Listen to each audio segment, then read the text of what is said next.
Good evening and salutations, my Days of Our Lives fans. Before I get started, I want to thank everyone who has been watching my videos, and also I want to thank some people who went on my live stream when I was not there gaming and stuff. Jeffries. I always mess up your first name by accident. I really apologize for that. But I want to thank you also for going on my stream last night just to kind of test stuff out.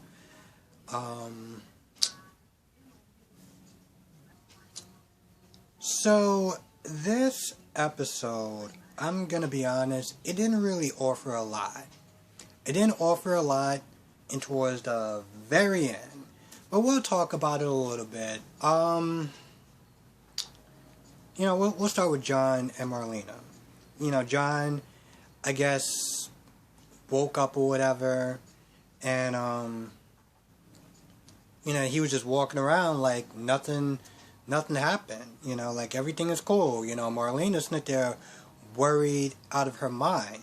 Now, to some extent, I understood where she was coming from because, John left and, his blood pressure was high and everything like that, and she was worried about him. But I'm not gonna lie, the way she started lecturing him, I'm just like, does John have a curfew that I don't know about? But I get it. It was just more out of concern. John talked about how he blacked out when he was driving to Charlie's place. Yep, he was driving to Charlie's place because he was really mad, okay? He was really pissed off. And he was driving to his place, and then he blacked out. Towards the end of the episode, he's sitting, waiting, I guess, for the CAT scan and everything like that, and he remembers a gunshot. So, we're still playing this, we're just now starting to play this game of Clue. So, could be John, could be anyone. I'll actually tell you the truth, I'm not going to lie, at this point, whoever did it is a talent hero. Just going to throw that out there.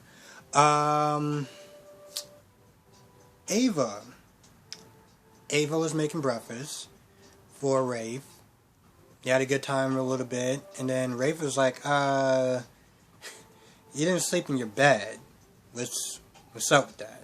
But, Ava was like, oh, well, I was getting eggs, and I got up earlier in the morning, and I made my bed and everything like that. But then after that, she talks about, well, let's be honest, she talked about how much of a,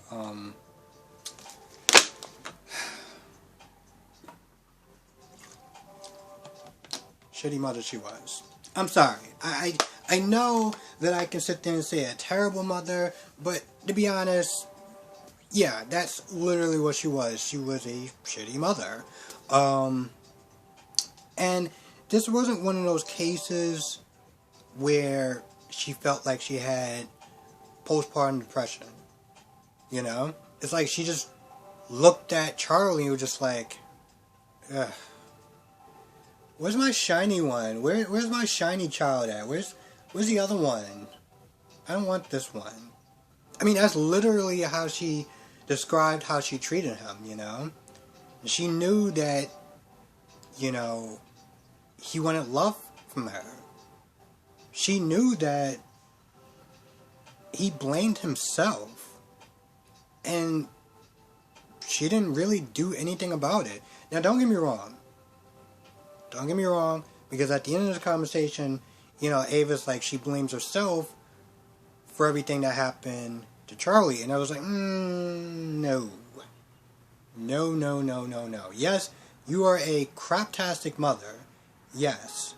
But at the end of the day, a lot of people have rough childhoods, rough passes, stuff that's happened. It doesn't give you, an excuse to do whatever you want. And it damn sure don't give me an excuse for him to do what he did to Alan. So I was like, yeah, you're a terrible mother, and yeah, you're a terrible mother, but that part isn't on you. I mean, don't get me wrong, I'm still kind of tight about the way that she treated, and here's the thing, it wasn't so much that she treated Charlie like crap. is that she knew.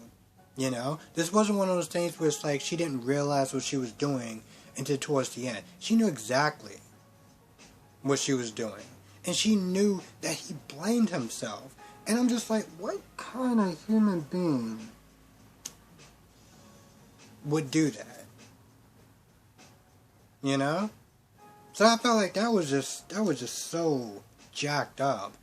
And then, you know, Rafe was like, well, you know, it's not it's not too late. You can get him help. You can get therapy, medication. And Ava pretty much is like, nope, damage is done. He's too far gone.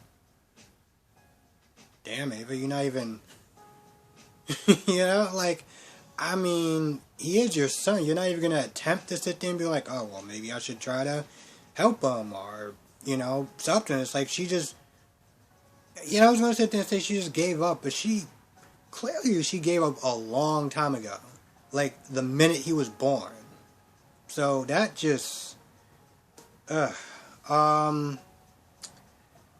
so, let's talk about Ben. Ben and Sierra had the same dream. You know, honestly, tell you, I'm not gonna lie, having the same dream, psychics. I mean, this is. Wasn't there a show on, NBC called Passions, and he dealt with like witches and warlocks and stuff? Because I feel like we're going somewhat into that territory. I mean, we're not at supernatural level yet, but like, I mean, come on, seriously. So Ben visits Claire. Claire gives him the lowdown about Charlie. Pretty much to everyone else in the audience at this point that we already know. That pretty much Claire was smart enough to get the confession, but was stupid enough to just kind of sit there and just the way she handled the whole thing. And then Ben talks about his dream with Sierra. They look through Rhodey's old stuff. Because Claire's like, you know, Susan could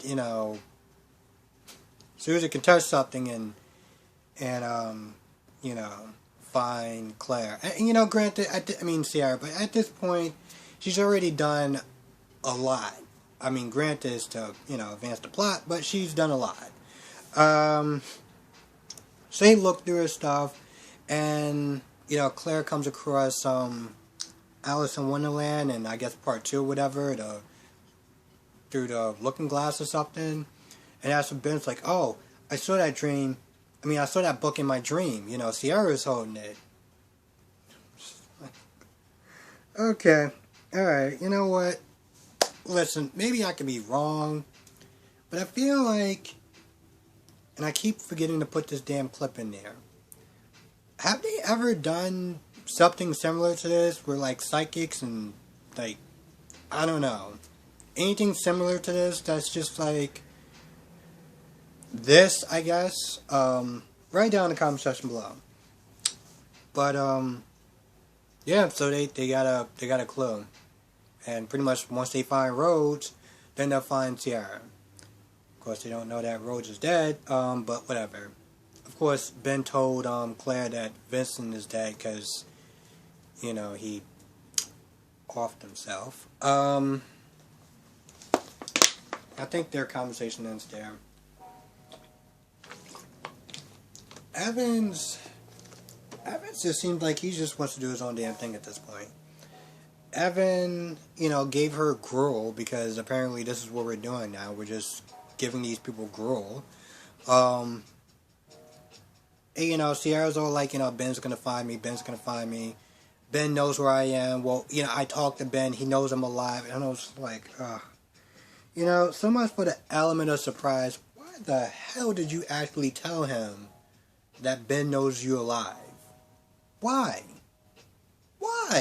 I get that she was frustrated and she wanted to sit there and be like, oh, well, Ben is going to find me and, you know, everything like that. But I was like, you really just told him that your husband knows that you're alive? Awesome.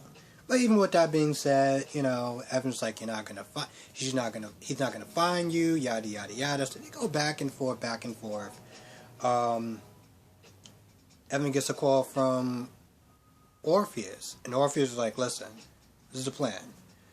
We're gonna ransom her so that way I can get my freedom back. You know, some money and stuff like that, and we can kind of just be good.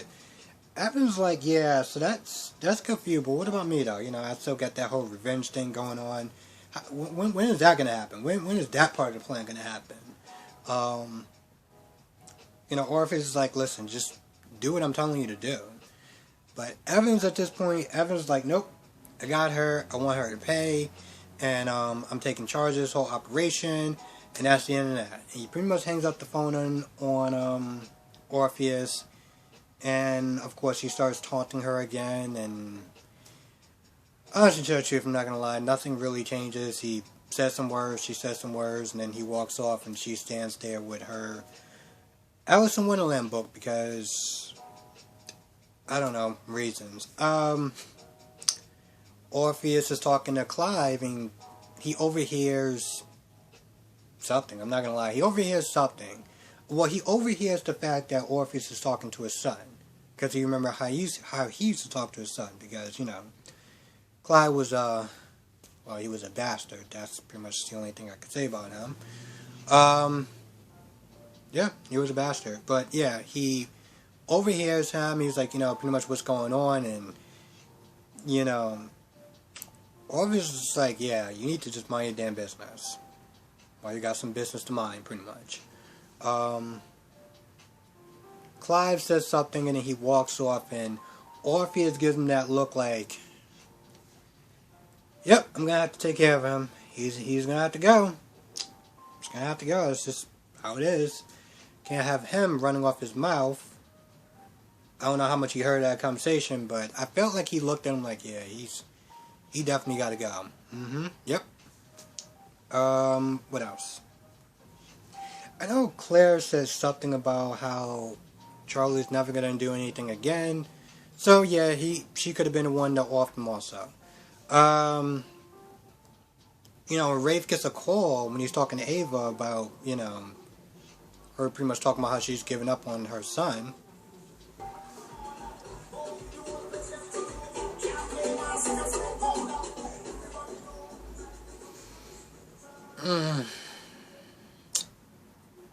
Yep. I don't know if anyone heard that, but there was a good reason why I had that look on my face. Let's see. Oh, lastly, yeah. So Rafe was sitting there talking to Ava. He gets a call about some shots fired. You know, she gets kind of worried. Ava gets kind of worried, but you know, Rafe is like, nope, it's not Trip. It's Charlie. So he goes over to the house, opens the door, and he finds Charlie, well, shot on the ground. And, you know, in the beginning, again, you know, this is where the opening scene of Charlie and that actor, and probably the worst performance I've seen on this show so far. Please, no, don't shoot me. It's like he just said, F it. Like, I'm just not going to be here anymore, so why even bother to try? So anyway, he's on the ground. You know, he's dead. And, you know, Rafe hears a sound. And Sammy walks into the room. And, you know, I'm not really surprised because I did see the promos or the previews for upcoming scenes or whatever. So, I knew she was coming back. But, yeah, so now we got another suspect. So, yeah, we're pretty much playing a game of Clue. If I missed anything, please write it down in the comment section below. And, yeah, like I said, I usually don't curse, especially in, well, my soap opera reviews. But, I mean, I can't just sit there and say that Ava was a crappy mother. Because she was, I mean, she wasn't like the devil or anything like that, but damn. Of course, that's not excusing Charlie for what he did. Just want to re-emphasize that. Anyway, I'm going to go. If I missed anything, write it down in the comment section below. Be safe. I will catch everyone in the next review.